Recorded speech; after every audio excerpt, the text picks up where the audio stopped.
Hartlike goeiemôre, dit is maandagoggend vandag is die 25ste Mei die jaar 2026. My naam is Daniel Gerberman, opgewonde Jesus Christus is koning, hy is die Here en daar is niemand soos hy nie. Halleluja. Vandag gaan ons 'n bietjie gesels oor die Here is naby. Wat ervaar jy die oomblik toe ek gesê het die Here is naby? Is hy naby want dis die eindtyd en die Here is op pad, hy kom op die wolke.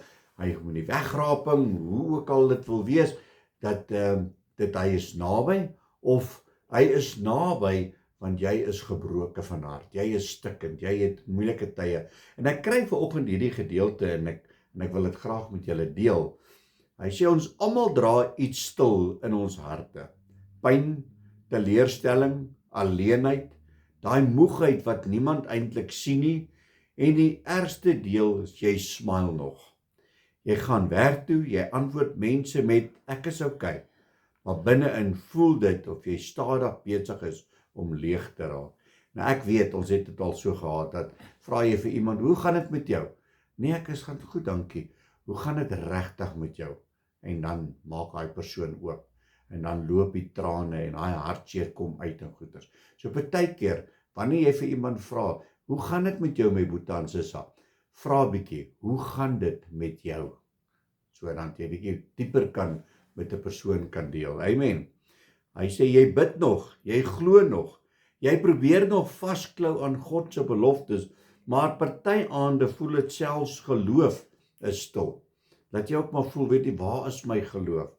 Dis nie altyd dat jy antwoorde soek nie. Partykeer verlang jy net na iemand wat jou hart verstaan, sonder dat jy alles hoef te verduidelik.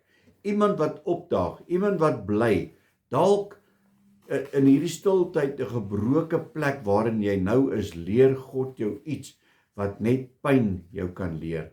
Dat mense jou gaan teleurstel, maar hy sal jou nooit verlaat nie. Sê God nie in sy woord, ek sal jou nie begewe, ek sal jou nooit verlaat nie.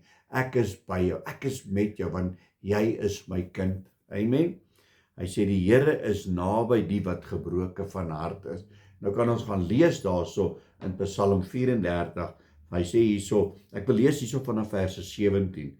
Die aangesig van die Here is teen die kwaaddoeners, om hulle gedagtenis van die aarde af uit te roei.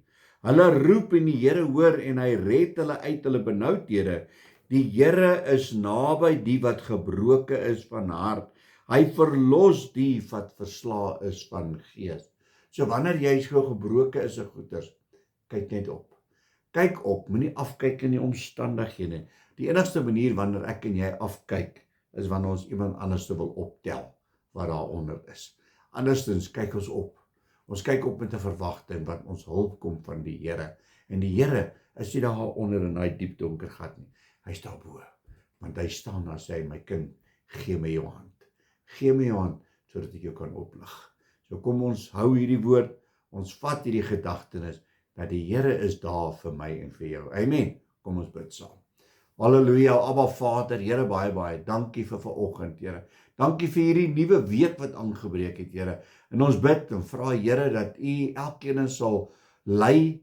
Ja, vir party mense is hierdie regtig 'n blou maandag, want dan weet jy dat jy moet goeders gaan doen, waarvoor jy nie lus is nie, jy's nie lus om op te staan en in die bed uit te klim nie. Here, maar dankie vir krag, dankie vir wysheid, dankie vir U teenwoordigheid, wat ons nuwe moed gee, om hierdie dag te kan ingaan, Here. Seën elkeen, is my gebed in Jesus naam. Amen en amen. My liewe boetie en sussie in Christus, gaan uit vandag, gaan verkondig die evangelie, nee, gaan vertel vir iemand vandag, die Here het jou lief. Geseënde maandag, God bless.